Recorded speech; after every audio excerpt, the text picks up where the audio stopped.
I won't say which company I used to work for, but it had multiple departments, and each department had an office to itself. My department would always do a Secret Santa, and every year it was awesome. And that was until 2015, when the guy signed to buy my gift was the new guy, the office creep, and I'll just call him Crispin. Now, of course, I had no idea it was Crispin who was buying my gift. That was the point. In fact, we weren't supposed to find out until we took our gifts home, opened them, and then revealed who bought for who the next day at work. Now, I'd been assigned Margaret, this elderly woman who'd been at the company for years and who loved bath bombs and things like that, so she was an easy buy. Being a young woman in her mid-20s, I figured that I'd be easy to buy for as well. My Secret Santa gift felt like a framed picture, and I could feel glass on one side as I gently tapped it. Now, it was pretty poorly wrapped with a very fragile sticker stuck to the front, and I made sure to be careful getting it home. When I arrived home, I had various things to deal with, like breaking up with a guy that I met on Tinder who seemed cool at first but soon became way too clinging and obsessive. And I put on my big girl pants and broke up with him over the phone instead of text message or email because I at least owed him that. And then I had a glass of wine to calm my nerves. And by the time I remembered my Secret Santa gift, I was in kind of a melancholic but floaty mood. And when I opened it carefully, I thought that I was seeing things. It was a framed photo depicting a young, attractive couple on a beach. The man was wearing a Speedo that left very little to the imagination, and the woman was wearing one of those hideous micro bikinis, neon pink, I might add, and that left even less to the imagination. And you know the ones where the parts covering your naughty bits are clearly kind of see-through, so you're basically skirting the line of being naked? Yeah, and fair enough what people want to dress like though. But the horrifying part was the fact that my face had been photoshopped extremely badly onto the micro bikini chick's neck. Now, I'm a pretty pale girl, my hair is almost black, and this model was clearly a bronzed blonde bombshell. No attempt had been made to make our skin tones match, or anything else for that matter, and in fact, I could still see a bit of her hair sticking out behind my own head. And even this was the most horrific thing though. The horrifying thing was that Crispin from work had been photoshopped over Speedo Hunk's head. And this had to be a joke, right? Some somewhat cruel prank from one of the girls since they'd been a little leery about Crispin. Now, I was less convinced it was a prank when I noticed that his signature was in the corner of the photo though, written in Sharpie, although of course that could be faked as well. Now, feeling kind of upset and sick about it, coupled with the earlier events of the evening, I left the weird photo on my desk, knowing that I'd find out the culprit tomorrow at work. And it was as bad as you'd expect. We all gathered together that lunch break with the reveal of who bought gifts for who, and as much as I'd hoped and prayed it wasn't the case, mine was from Crispin. And when he asked if I'd liked it, with genuine sincerity in his voice and on his face, what the hell was I supposed to do? Realistically, I know that I should have reported him to HR or just chewed him out, and I should have shown the Photoshop to my colleagues, although I felt weirdly embarrassed to do so. But Crispin outranked me in the company, and he was friends with the boss above, and he had this look of an eager puppy on his face when he asked me if I'd like the gift, and so I did the dumbest thing I could. I said that it was sweet and thoughtful, and when it came time to show off our gifts to each other, I pretended like I'd forgotten it at home and described it as a photo of Crispin and I, and then left it at that. I know I made a stupid decision by letting this slide. Trust me, I really do. You're probably screaming at your phones or TVs or wherever you listen right now about what a dumb idiot I was. And yeah, I do agree, but it was just such a weird left field incident that I could barely work out what to do, say, or even think. That night, I dismantled the photo. I didn't want to toss the whole thing out because it was in a bizarrely high-quality frame, and I figured that I could use it for something that wasn't massively creepy and weird. No, I was almost expecting some kind of message to be written on the back of the photograph, ideally a reveal that it was all some big prank, and more likely a weird confession of love or a poem or something from Crispin. But no, just blank, and so I tore the photoshopped image into pieces, taking special care to decimate the micro bikini lady and making sure my own head was definitively removed from the body and torn into a bazillion jillion pieces. Now, once again, I know I'm an idiot for not photographing the evidence, or better yet, keeping it, but I was just so dumbfounded by it all that I wasn't thinking straight. So instead of doing any of the things I should have done, I shredded the photo, threw it in the trash, and then took the trash bag outside and put it in the outdoor garbage can. I figured the further away that I was from the cursed image, the less I'd have to think about it. And I didn't think about it again, not really, until that day at work a few days later. I was in the break room making myself a coffee when I heard the door open behind me. I greeted the newcomer with a "hey," knowing it had to be some member of our small department that I was friendly with. Now, I wasn't even concerned at the idea of it being Crispin. He'd behaved totally normally since the Secret Santa, and I was beginning to think that I maybe misunderstood a joke or overlooked a meme or something that I'd never seen before. And I felt his breath on my cheek before he even spoke.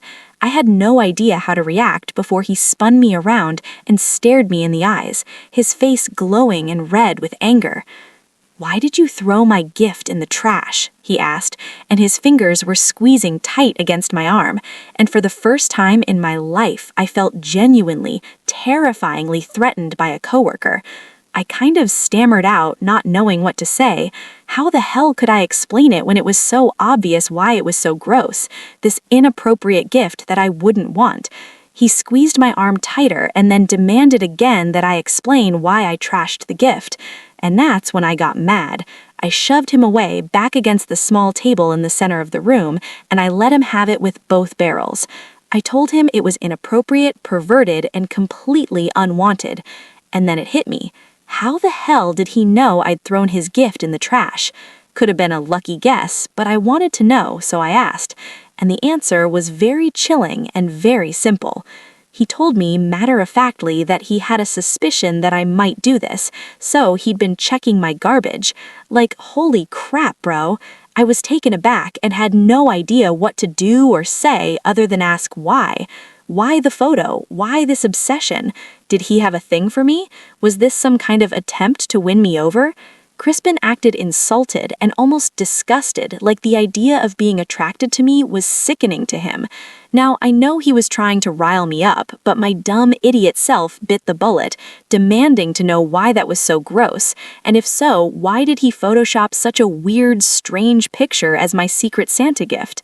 And this a-hole had the temerity to claim that I was the one sexualizing it, and that it was simply a couple of people standing together, and I chose to read that into it. My fake body was basically naked, mind you, and you could see everything through that micro-bikini. That settled it. Crispin was a creepy nut job, and I was the complete idiot not to keep the evidence proving it. Turns out that didn't matter though, because a minute later, Crispin had grabbed me completely out of the blue and was trying to force my face towards the stovetop, which I had just used to boil some hot water for tea. Now, he was yelling something about finding out how vain I'd be without my beauty or some crap. Just an utterly insane, delusional man. I tried screaming for help, knowing a couple of other coworkers had to be nearby. Thankfully, the first person to burst through the door was a guy named Greg, the department manager, and I didn't notice at the time, but he'd had to smash the door with a fire extinguisher. Crispin had locked us in from the inside. Now, it was only my terrified screams that Greg knew something serious was happening. He quickly tackled Crispin away from me, slamming him into a cupboard and punching him so hard in the side of the head that Crispin just collapsed like Santa's discarded sack. I was kind of taken aback that Greg had been so keen to defend me so violently, but he later explained that A, he'd heard enough through the door to know something bad was going to happen, and more disturbingly, B, Crispin had been bragging to some of the male coworkers that the Secret Santa gift that he was getting for his unnamed female colleague was going to make her dive straight into his bed. So, a creep all around then, I guess. Now, naturally, Crispin got fired, despite his apparent friendliness with the boss of the company, who mysteriously acted like he didn't even know the guy. I opted to press charges against Crispin for his attempt to burn my face, and thankfully, the company had a secret security camera in the rec room/kitchen area that verified my story, albeit without sound. Crispin somehow managed to get a suspended sentence, I guess because his assault ultimately failed, But as far as I've heard on the grapevine, his lunatic behavior messed up his life for years to come, and I can't say that I have any sympathy for him. I still work at that company, promoted into Greg's position eventually, who himself has risen up the ranks. We still do Secret Santa even, because we all decided that we weren't going to let one insane creep ruin the festive season for us, but we do tell new employees about the one guy who took it too far, without mentioning that I was the recipient. Of course, just in case anyone else gets into their head that sending the most bizarre and unpleasant Secret Santa gift is the way to a fellow employee's heart. Spoiler, it isn't. Story 2. So, I'm a woman in my mid-20s. Usually, I live with my boyfriend, but he was away for work, returning home on Christmas Eve, and this story takes place a few days before Christmas Eve. I was just chilling around the warm, single-story house in my PJs, and the place was decorated for Christmas, and I was excited for my boyfriend to finally get home on Christmas Eve and see it. Now, I'm not sure exactly what I was doing when I first heard the noise. Probably watching some crap on Netflix, but I heard what definitely sounded like footsteps on the roof. Now, you know how it's not at all weird to hear strange noises around a house. Buildings, new and old, can shift and settle, especially when the temperatures change. Plus, there could be squirrels hibernating in the roof space. Even a single-story house has one. And whatever, bros, as long as you don't bother me, I'll let you warm yourselves up there. Now, my friend called and we were chatting and gossiping about various crap, including whatever show I was watching on Netflix, which makes me think it was probably 10 Reasons Why, because I remember I was complaining about it so much that my friend laughed at me for raging like I was on Twitter. And then I just happened to mention the footsteps that I'd heard on the roof earlier, and she joked that maybe it was Santa coming early, and he was going to slide his sack down my chimney. Now, we chatted a bit more and hung up, and I went back to watching my crappy show, and then I heard it again. Definite footsteps on the roof, though, it seemed, and it sounded like someone was sort of pacing back and forth, and then, at one point, running around almost in a circle. What the hell? I thought. Now, wrapping myself up in my winter coat, I went outside to see if I could see anyone or anything on my roof. Of course, I couldn't, but then, being a 5'3" woman, I could barely see the roof in the first place. I would have had to get a ladder out of the garage, and there was no freaking way that I was doing that in snowy weather, just in case there was a dude on the roof. Besides, what could he actually do on the roof? So I just went inside. Big mistake, though. The guy on the roof must have seen me, even if I hadn't seen him, and this apparently sent him into a frenzy. It was like he was running around on my roof like some maniac doing laps or whatever. But why? I have no idea. But it was incredibly unsettling and terrifying, and very scary since I was home alone. So this guy did not stop running around up there for a good half hour, which caused me to go out again and look. Now this time I saw him. He was wearing a filthy Santa suit and had the build of a meth addict, and he saw me too when he pointed right at me. Then he started shrieking about how I was on the naughty list, and that's why he'd been running around on my roof for the past 2 hours. When I thought about it, I had no idea how he'd even gotten on my roof. It's not like he could climb up onto it without a ladder, and the ladder was definitely in the garage. The only thing that I could think of is that he'd somehow taken a running jump from a neighbor's roof and managed to. Either that, or he actually was Santa, I guess. But that would mean that Santa was a filthy, emaciated meth head with rotten teeth and a bizarre roof exercise regime. Thankfully, I had my cell in my coat pocket, so I pulled it out and dialed the cops right in front of him, keeping eye contact with him the whole time. I guess there was a danger that he could have leapt off the roof at me and somehow avoided injuring himself. Or, as I thought of later, he could have thrown something at me. But thankfully, I didn't consider that at the time. Plus, with how cracked out this guy obviously was, I'm pretty sure that he couldn't have hit a barn door with a banjo. And when I got off the phone with the cops, I told Meth Santa that they were on their way, and he sort of paused, thinking about this for a moment, and then started doing laps around the roof again. and I watched in shock as he ran in circles faster and faster, and then eventually charged towards my neighbor's roof and did a front flip as he jumped across the gap. Now, to his credit, he made it too. Meth Santa was some parkour expert apparently, and I watched as he sprinted around the roof, changing roofs further and further. And when the cops got there, I told them roughly where he'd gone, but I was kind of in shock. It's not every day that you see a Meth Santa doing parkour across your neighborhood. Now, I went back inside and kept watching out the window, and about 30 minutes later I saw a squad car driving past with Meth Santa in the back, looking pretty sad. And shortly after, there was a knock on my car and a kind lady cop explaining the whole situation. The guy was known as a local crack and meth head, and according to him, he was sick of being a bad person, so he wanted to be Santa, but he couldn't afford any gifts, so his plan was to just run around on some roofs and let people think Santa was real.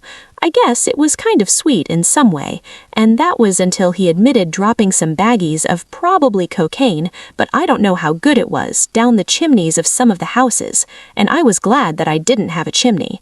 And when I asked how they'd finally caught him, the cop just sort of laughed. He said that despite his mad skills jumping around, his eyesight clearly wasn't that great, because after one particular epic leap, he'd run headfirst straight into a chimney and knocked himself out. And then the cops and the fire department had brought him down, checked him over with the paramedics, and then carted him off to the local police station. I have no idea what became of him, and I'm not sure what kind of crime it is to freely drop baggies of probably dirty cocaine down people's chimneys as a Christmas present, but I hope he got the help he needed.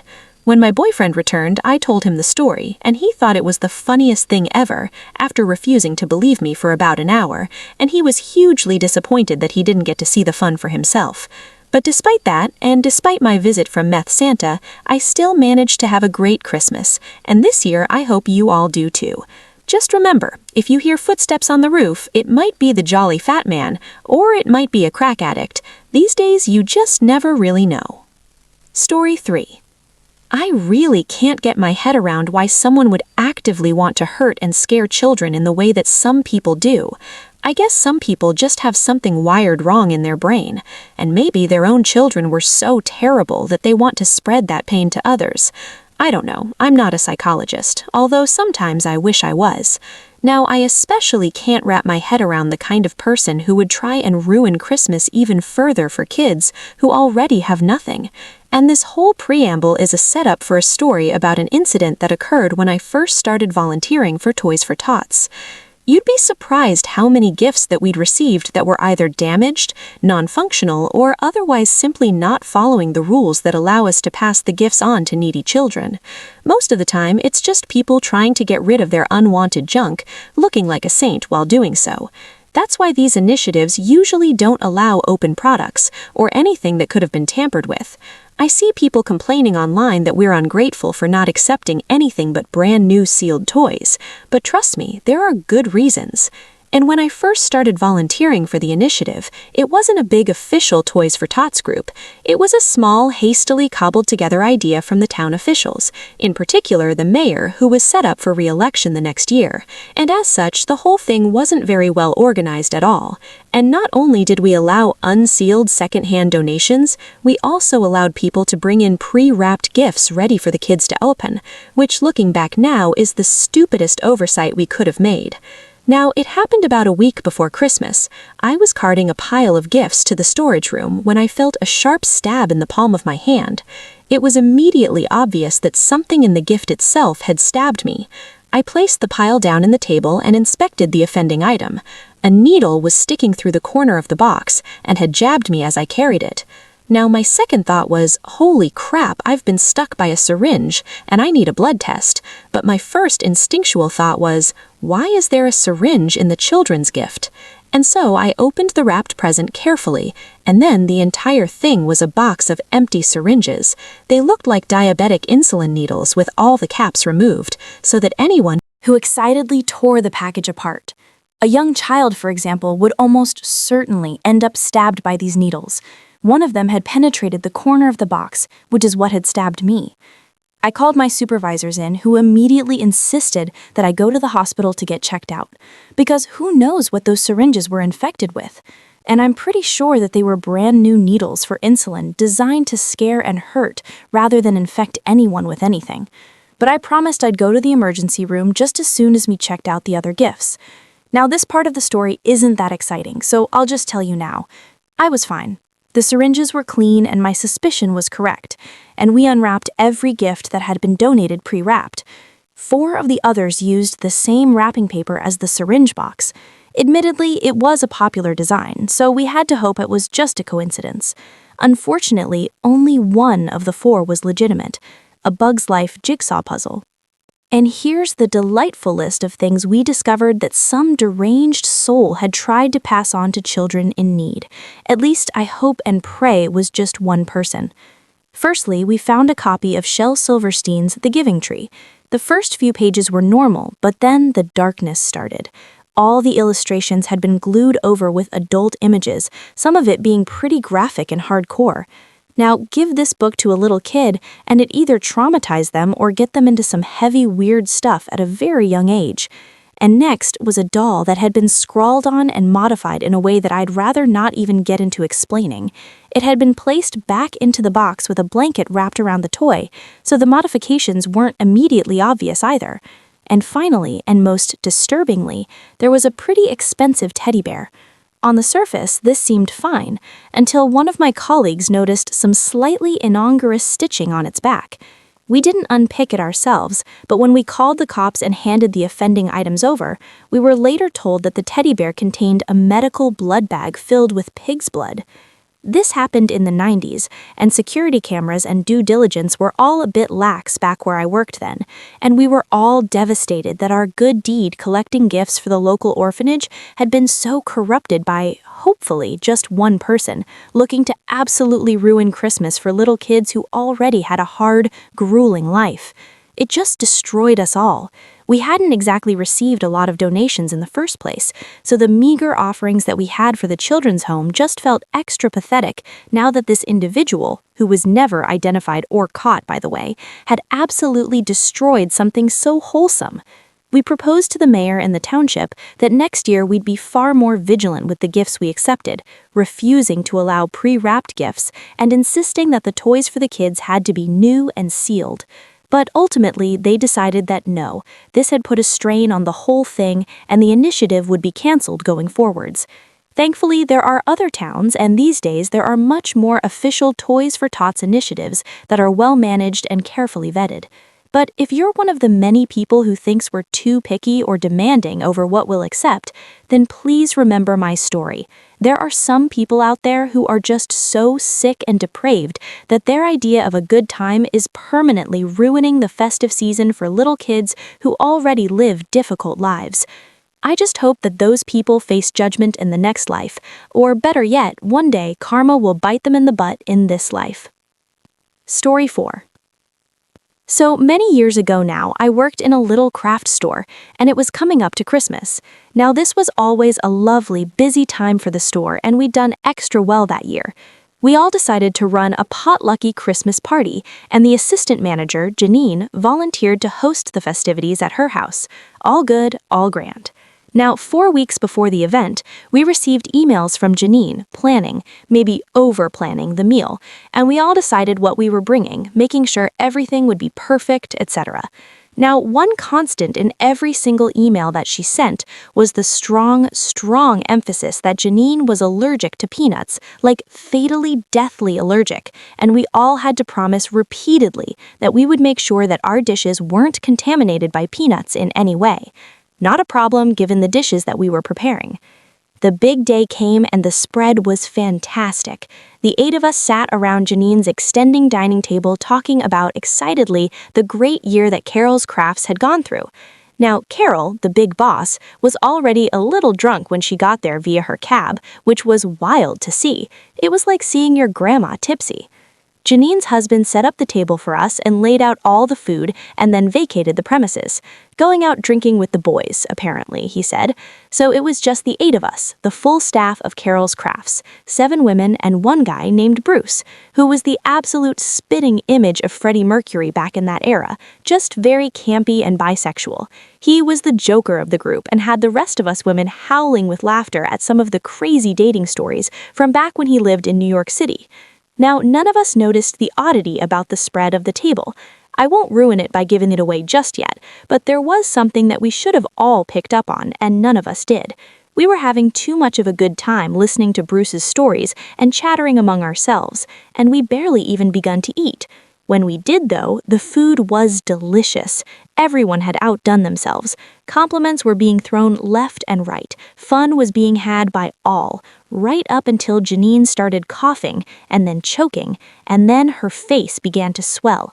It was obvious what was happening. She'd ingested peanuts somehow, and she began to claw at the table, reaching for water, trying to croak out the word EpiPen. But we had absolutely no idea where she kept that EpiPen in her house. Suddenly, Carol was on her feet, reaching into her purse and producing an EpiPen out of nowhere. Later, she'd claimed that she'd always carried one with her as the boss, knowing that one of her employees had a peanut allergy. So without any fuss or hunting for an EpiPen, Carol shot Janine up with the epinephrine, and immediately the effects were obvious. She started being able to breathe again, and the swelling stopped. That wasn't enough, though, so we called 911 and an ambulance was there in minutes, and she was taken to a hospital and treated. And that wasn't the end of it, though. Long story short, the doctors discerned that Janine had fully consumed peanuts, and that her reaction had been far too bad for minor contamination. That meant that one of the dishes she'd ingested contained an actual large amount of peanuts. Janine insisted on getting the cops involved because after the repeated numerous warnings, it felt like an attempt on her life. I can't blame her. It was determined that the meatloaf contained ground-up peanuts and more than enough to be deliberate. But therein lay the big mystery and the thing that we hadn't noticed throughout the whole meal. The potluck should have consisted of 8 dishes, and there were 9, and all of us denied bringing the meatloaf, and we all explained which dish was ours. Time passed, and we went back to work after the Christmas break. Janine kept dropping comments and remarks, suggesting that she believed one of us had brought the meatloaf as well, and then we started suspecting each other. Had Bruce finally gotten sick of Janine's OCD and how the shelves were stacked? And what about Carol? She conveniently had an EpiPen on her person, despite no need for one. Was it really just a thoughtful gesture for an employee? Or had Carol merely wanted to ensure Janine didn't die, but let the allergy serve as a warning? And then there were all the other staff members. None of us had a problem with Janine, and we were all like family, but someone certainly had tried to harm or kill her. Carol's Crafts wasn't the same after that. We all suspected each other, and just when it felt like we'd moved on, someone would bring up the peanut meatloaf and we'd all start again. And this broke Janine. She started referring to us as potential killers and talking openly to herself in the break room about how her colleagues wanted to end her. In the end, Carol had to ask her to leave, and honestly, we were all kind of relieved after that. Maybe that would be the end of it. But then Carol gathered us all in for a meeting and told us that, as sorry as she was, it was weighing on her, too. She explained that she'd gathered enough of a nest egg to retire and that the stock was being sold off to another craft store in a different state, and there would be no new owners, and Carol's Crafts was closing for good. I suppose when you're all surrounded by an attempted murderer, it's inevitable. We never did find out which member of Carol's Crafts tried to kill Janine, and before you groan at a lack of conclusion, that's because the answer was none of us. Maybe you've worked it out already, but the culprit was Janine's husband, Paul. He'd prepared the table for us while we all had drinks in the living room, and this included secretly heating up a meatloaf he'd prepared earlier while Janine was at work, into which he'd crushed dozens of peanuts. His plan, we found out, had been to try and kill his wife and make it look like it was one of Janine's colleagues. Now, we found this out via a very long apologetic email that Janine sent us all some years later. She explained everything. Paul was now her ex, and in one of their final blazing rows, he'd let something slip about the meatloaf. It wasn't enough to bring any kind of charges against him, unfortunately, but she did include potentially tried to poison me with peanuts in the divorce proceedings, so there's that. No idea what Paul, Janine, and Bruce or any of the rest of us are up to now. I do know that Carol retired to Florida and passed away during the pandemic, ironically by being hit by a bus and not the virus, according to Facebook, but I wish them all the well. Now, I'll just say one thing. There's no way that I'm having a potluck Christmas meal with any of them ever again. Story 5. I never particularly enjoyed the company of my neighbor, Ronnie, back in the day. I can't say I disliked him or anything, but he was one of those cheerful, larger-than-life, middle-aged divorcees who always wanted to stop me and chat about sports that I didn't watch or weather I didn't care about, and he was the neighborhood gossip too, and frankly, I didn't care that Mrs. Henderson was having an affair with a pool boy or that Lucy de la Roe was on antipsychotic medicine. The problem with Ronnie was that being my direct next-door neighbor, he seemed to enjoy my company, and he also took it upon himself to be the life and soul of the neighborhood party, which meant that he hosted regular barbecues or arranged safari suppers or invited us boys around for movie night at the home theater that he'd built in his basement. Now, okay, maybe that part was kind of cool, and I don't mind those, but I often had to force myself to attend the cookouts and all of that.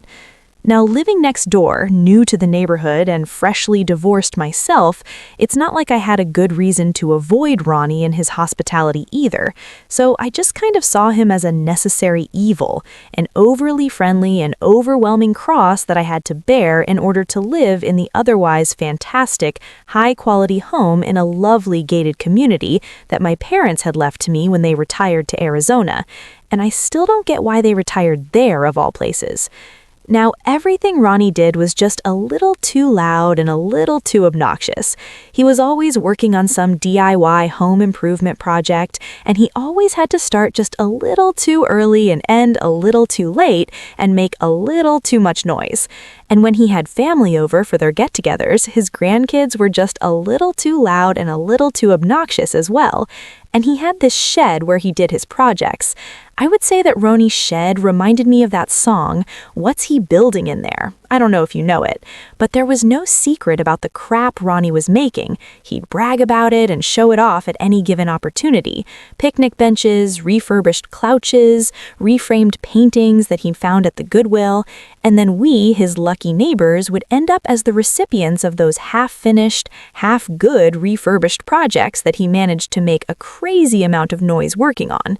Now, I feel bad talking crap on Ronnie like this, and I know that I seem like an a-hole, but would it help if I told you that Ronnie's here right now as I'm writing this and kind of goading me into making myself look like a jerk? You see, Ronnie and I are best friends now, ride or die, and I love him like a brother despite the 20-year age gap.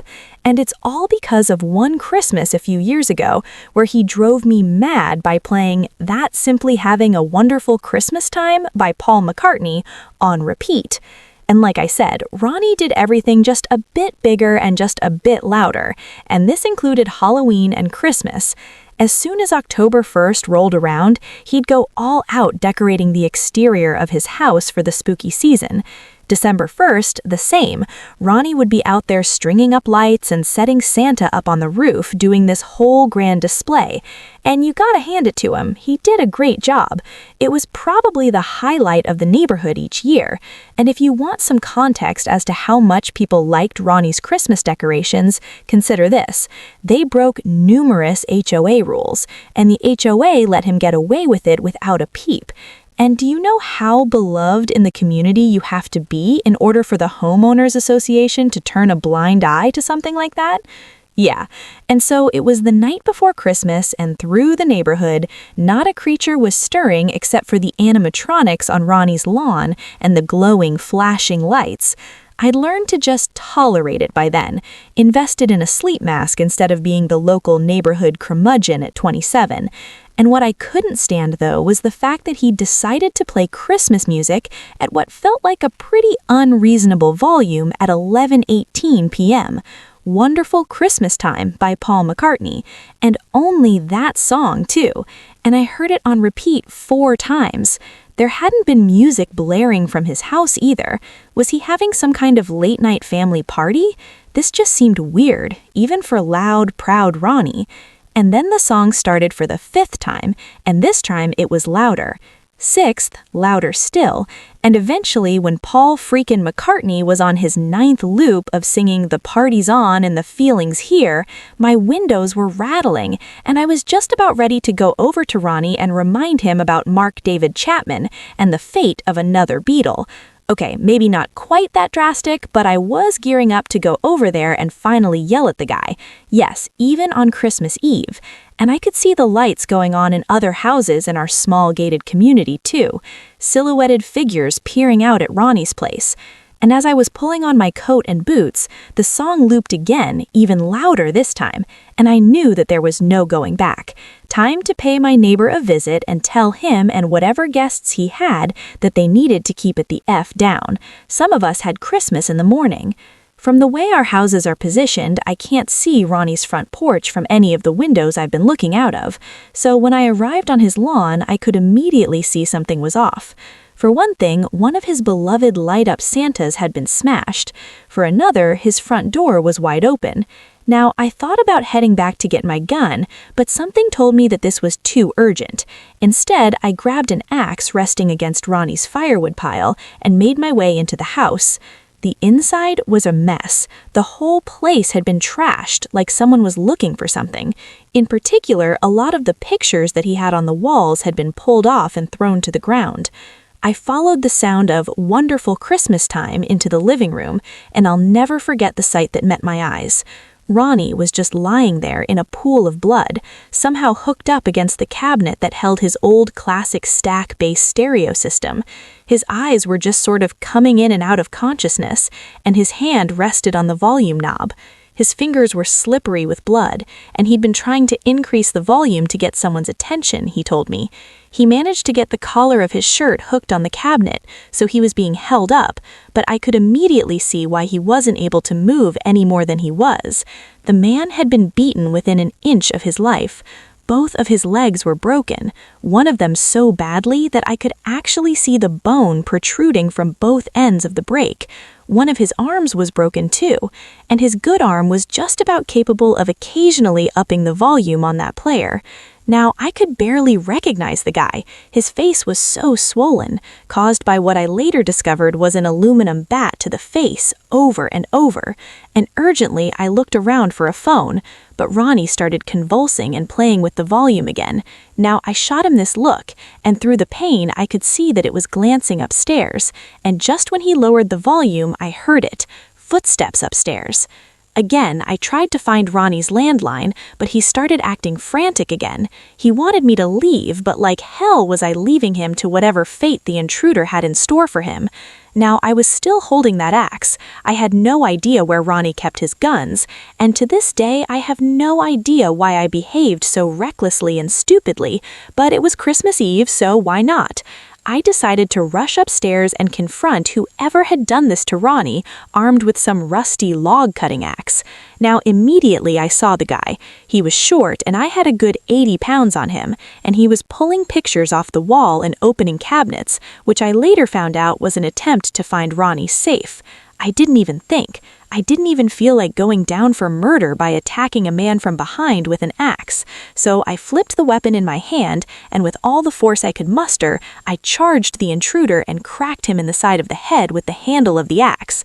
I expected him to fall immediately, but instead he turned to face me, fury in his eyes, as much as I could see through the ski mask anyway.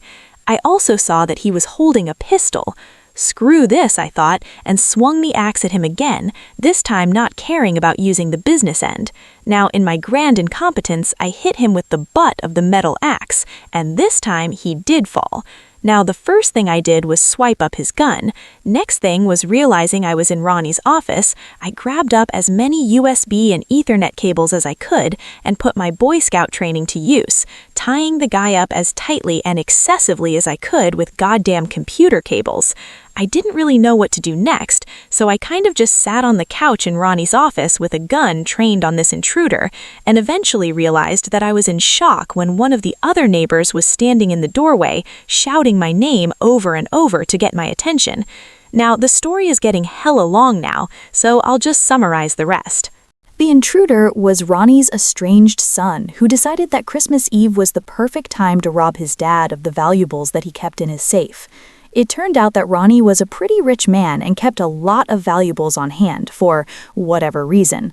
And for whatever reason, his son, who has become estranged through the whole series of events that isn't really another man's business to share here, decided to finally cause his old man to croak and take everything.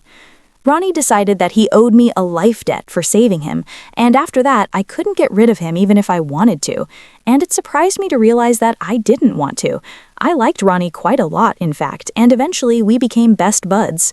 Like I said, he's here while I write this, encouraging me to do it, in fact. And now he's wheelchair-bound, sadly, but his injuries really took a lot out of him, and his son won't be getting out of prison anytime soon. Ronnie struggles to be the master of ceremonies for cookouts and Halloween and Christmas now, so I help him, almost like a Robin to his Batman, and he refused to move out despite all the bad events and memories, and honestly, I'm just so glad that he stuck around. He's one of the best people I've ever known, and I still feel like a jerk having such a negative opinion on him early on just for being larger-than-life friendly. But he says it's my penance that I have to share this part of the story, and Ronnie loves nothing more than giving me a hard time. So every Christmas now since the events of 10 years ago, I help Ronnie decorate for Christmas, and my now wife joins in too, and my 2-year-old daughter already calls him Uncle Ron Ron. Life's very different now for both of us, and it was a terrible, harrowing experience, but we came out of it with the kind of lifelong friendship you'd be extremely lucky to find. And there's only one rule that we have between us, though. Never, ever again are we going to listen to A Wonderful Christmas Time. Screw that song, but Merry Christmas. Story 6. So I'm actually the son in the story, and it was a tale my dad told me many times from when I was a kid.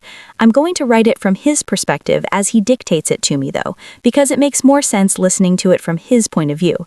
And I asked him to write it down for me, but he said, I'm not writing out all that crap for some Facebook Minecraft pod channel nonsense. He's 65 now, and I have no idea how he knows what those things are, but I just told him that I'd write it out for him. And he also cannot get his head around the fact that you are not Markiplier and that other YouTubers exist, so I'm writing it exactly as he dictates here.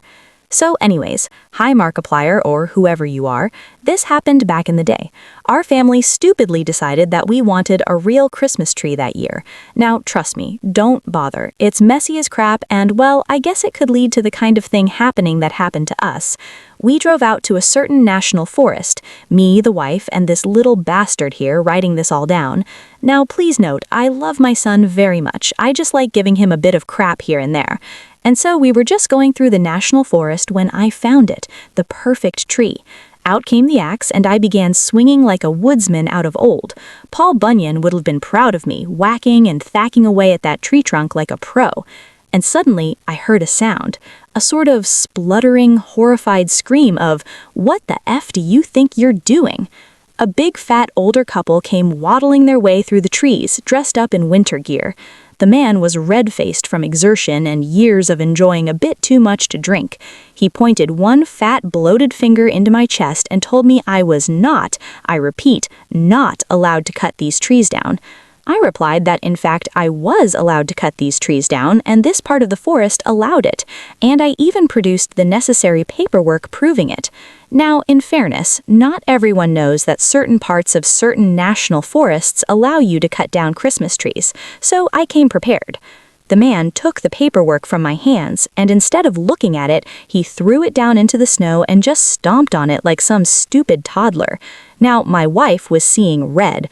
I'm the calm one of the two of us, but she comes up to this guy and started giving him an earful. How dare he lay hands on her husband, and how dare he accuse us of false crimes? Now he began to stutter, and my wife continued to yell at him now for getting spittle on her face. Every insult you could think of she was throwing at this angry old busybody. Now, I looked around for my son to check that he wasn't too upset by this whole ordeal. I didn't see him, nor, I realized, did I see the fat wife of the angry man.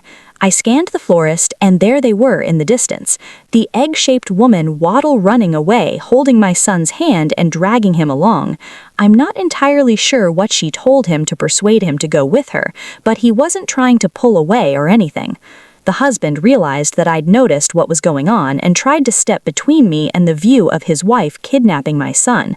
Well, no, I obviously wasn't having that, and without even thinking about the potential repercussions, I punched the fat husband in the face so hard that it sent him flying across the snow, smacking against a tree and collapsing to the ground. I was probably going to be in some trouble here, I figured, and then I remembered this was a plot to kidnap my son, so I was pretty sure a punch was fair game. I sprinted towards the woman dragging my son away. It was hard work in the thick snow, and somehow this chunky woman was faster than you'd expect. I was faster, though. I grabbed the back of my son's coat and swung him backwards, throwing him backwards onto the snow, and then, determined not to let this kidnapping heifer get away, I drew on my old high school football days and tackled her in the back as hard as I could. Maybe too hard because we went flying forward, and her face connected squarely with another tree, knocking her out. I dragged her back to where my wife had somehow tied the husband up to a tree with the ties that we bought to attach the tree to the car roof. The wife was out cold, but the husband was just sort of muttering that we got this all wrong, that they just didn't want us destroying the forest, and the forest where it was perfectly legal to farm a Christmas tree, mind you. Sure, buddy, that's why your pig of a wife tried to steal my son. And this was days before cell phones, so my wife and son drove to the nearest convenience store, while I just sat guarding the couple. We had no more restraints for the wife, so I kind of just sort of sat on her, which was not pleasant to say the least, and thankfully she didn't regain consciousness. Eventually, my wife returned with the cops, and the couple were squeezed into the police cruiser, and I'm actually surprised they fit.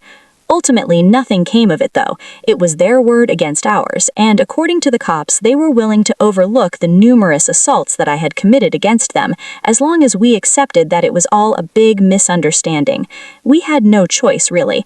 No way was I going to prison and depriving my son of a father just to fight a losing battle.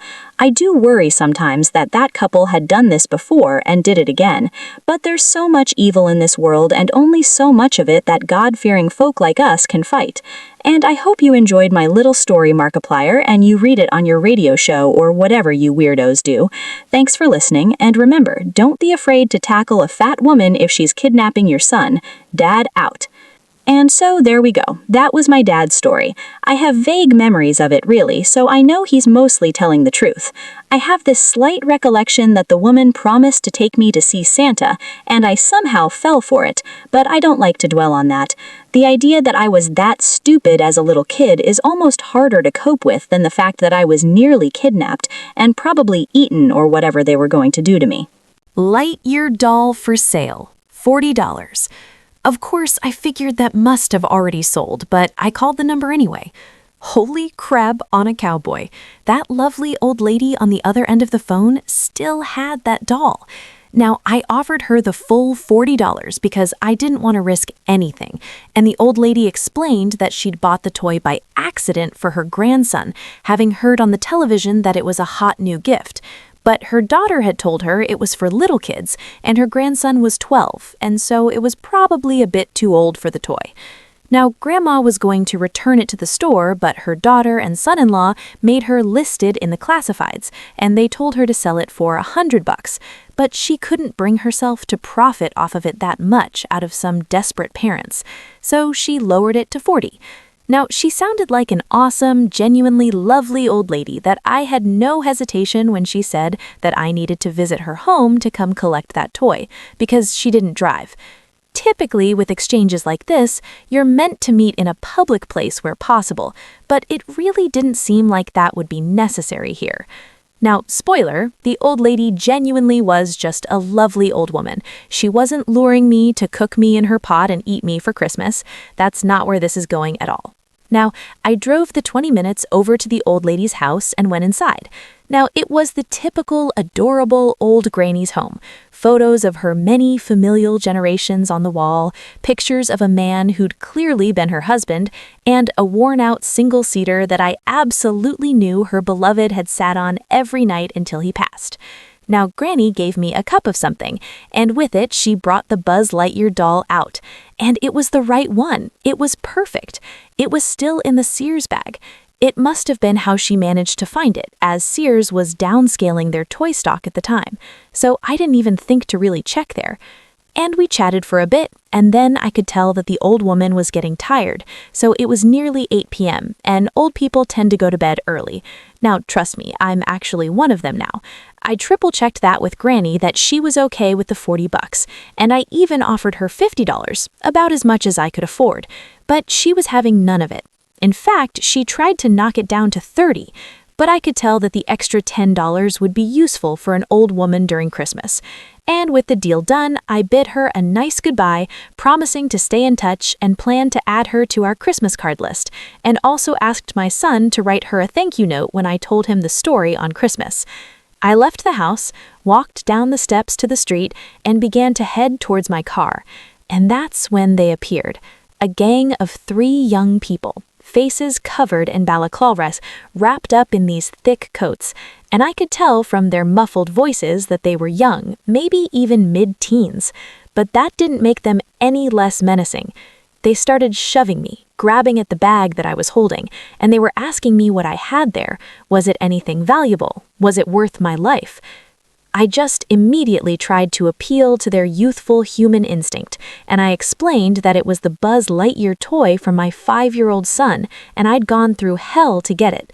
Now, I expected at least an ounce of humanity or empathy at this, but no, it caused them to cackle and circle me, snatching at the bag and trying to pull it away from me.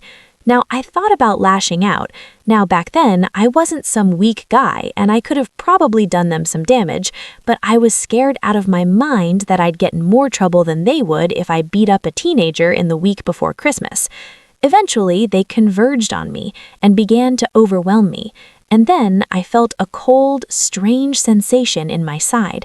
I didn't realize what had happened at first, but I remember my vice grip on the Sears bag failing and dropping the Buzz Lightyear doll.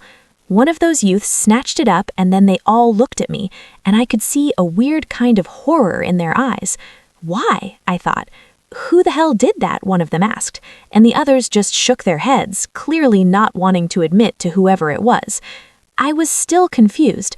I had no idea why they were freaking out and now suddenly running away. And then I felt it, the burning, agonizing pain in my side. I reached down and touched it and felt this wetness even though I had my wool gloves on. One of these kids had stabbed me. I'd been stabbed over a Buzz Lightyear doll. Now, I wish I could say that I chased them down and got the toy back, but instead I collapsed in the middle of the sidewalk and began half-heartedly calling for help. Thankfully, someone had heard me pretty quickly, and the paramedics arrived and got me to a hospital. Thankfully, the blade had barely entered my side thanks to the winter coat, and hadn't penetrated further than the tissue and muscle. No harm, no foul, except for a few days of pain and some stitches. Thankfully, Laura's medical insurance covered most of it too, so it didn't even screw up Christmas, financially, so to speak. And there was still the matter of letting my son down gently. I deliberated whether I should tell him that I wasn't able to get the Buzz Lightyear toy, but in the end, me and my wife decided to just tell him the truth. And so a few days before Christmas, we sat him down and explained everything. Why Daddy has an injury and why he wouldn't be getting the Buzz Lightyear toy he wanted.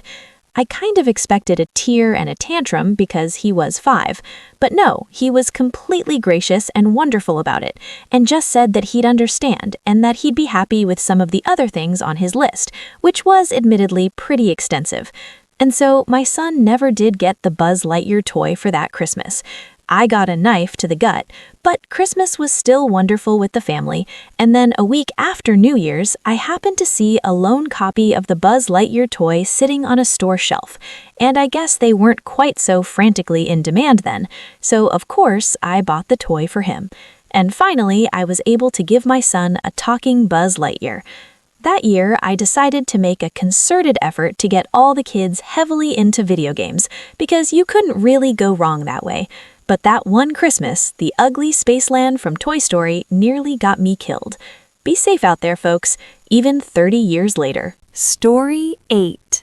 Hey, Joel and crew. Do any of you remember that huge, horrific blizzard that happened in Oklahoma way back in 2009? I got caught up in it, if that's not obvious. I was driving home from a remote Christmas party on Christmas Eve when the snow really began to fall. What reception I could get through the radio was telling everyone to stay indoors, and definitely for sure don't go out driving in your cars. Well, thanks, that really helps halfway through my journey. Now, eventually, the snowfall got too heavy and I couldn't risk driving. I tried to pull into what seemed to be a safe side bank, but in fact was a snowdrift that tipped my car into a ditch. Within seconds, the whole car was covered in a blanket of white. Did you know the blizzard reached a record 14 inches of snow that year? Imagine being out in that. And so there was no point trying to gun the engine or pull myself out of the ditch. The car was kind of just sort of sideways at an angle, firmly stuck. And of course, I had no cell reception in the middle of a blizzard out in the sticks. Now I was going to die in my car on Christmas Eve. I thought about my boyfriend waiting at home for me and the late night that we had planned, and I just sort of sat there and wept. He worked as a paramedic, so he hadn't attended the party with me as he didn't want to call off of work on Christmas Eve, and I was going to let him down by dying instead of spending Christmas morning in his arms. My teeth began to chatter, and I found every possible wrap, blanket, and piece of material I could in that car to wrap myself up in. I allowed myself occasional blasts from the heater, but I didn't know how long I'd need to conserve the battery, and I had to be careful with this. Whenever I turned the heating on, it would melt the snow on the windows just a little, and it felt like I was there forever. Hours, days, weeks. I drifted in and out of consciousness. One time I woke up and I was shivering so bad that I thought that I was going to bite my own tongue off.